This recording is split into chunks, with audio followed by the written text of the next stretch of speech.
আমি অ্যাকচুয়ালি বিজয়ী হই নাই। জনগণ আমাকে বিজিত করেছে তাদের কাজের জন্য।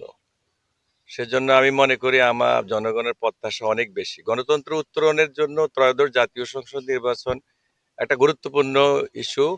আমাদের নেতা জনাব তারেক সাহেব এই পর্যন্ত জাতিকে একত্রিত রাখার জন্য ওনার প্রতিটি কমিটমেন্ট, প্রতিটি বক্তব্য, প্রতিটি পদক্ষেপ সবগুলা জাতি গ্রহণ করেছে। সেজন্য আমাদেরকে 2/3 মেজরিটি দিয়ে আগামীতে দেশ পরিচালনার জন্য আল্লাহ রাব্বুল আলামিনের পক্ষ থেকে আমাদেরকে দায়িত্ব দেওয়া হয়েছে।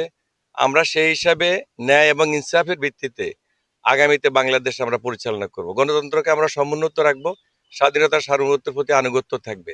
জনগণের প্রত্যাশা পূরণে আমরা কোনো বৈষম্যমূলক কোনো কাজ করব না।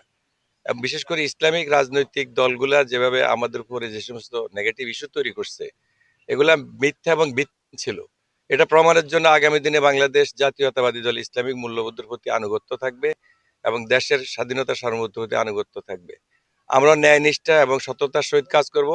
কোনো দুর্নীতি পরায়ণ ব্যক্তিকে আমরা প্রশ্রয় দিব না এবং নিজেরা তো এটার সাথে থাকবে না। এই প্রতিজ্ঞায় আগামী দিনে বাংলাদেশ, সেই জন্য আমি জনগণের কাছে কৃতজ্ঞতা এবং অভিনন্দন জানাই আমাকে বিপুল ভোটে বিজয়ের জন্য। তো আপনাদের মাধ্যমে আরো আমরা মেসেজ দিতে চাই যে আমরা ইনশাল্লাহ জনগণকে যে সমস্ত ওয়াদা দিয়েছি এগুলা পালনে আমরা সময় ক্ষেপণ হইলেও আমরা পর্যায়ক্রমে এগুলো ইনশাল্লাহ পালন করব। 32 ইঞ্চি জেভিকো টিভি এখন মাত্র 15,000 টাকায়, সাথে পাচ্ছেন 3 বছরের প্যানেল ওয়ারেন্টি।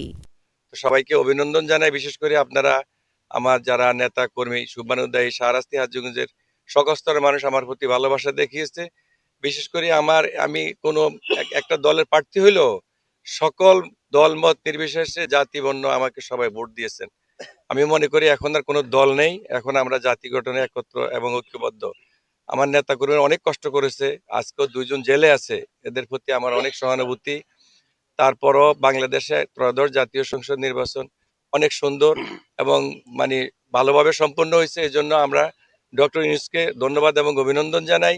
বিশেষ করে ত্রয়োদশ জাতীয় সংসদ নির্বাচনে বাংলাদেশের সহিংসতা কম, কেন্দ্র দখল কম, খুন খারাপি কম, ভোট নেওয়া প্রচুর বস্ত্রবিদ্ধ থাকলেও তারপরও এটা একবার মোটামুটিভাবে নিরপেক্ষভাবে একটা নির্বাচন হয়েছে, আমরা সেটা মনে করি।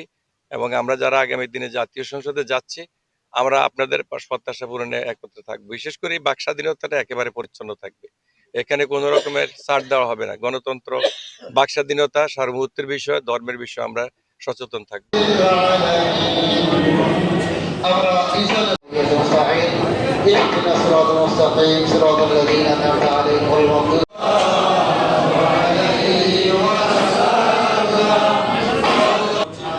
আনুষ্ঠানিকভাবে আমার আসার চিন্তা এখানে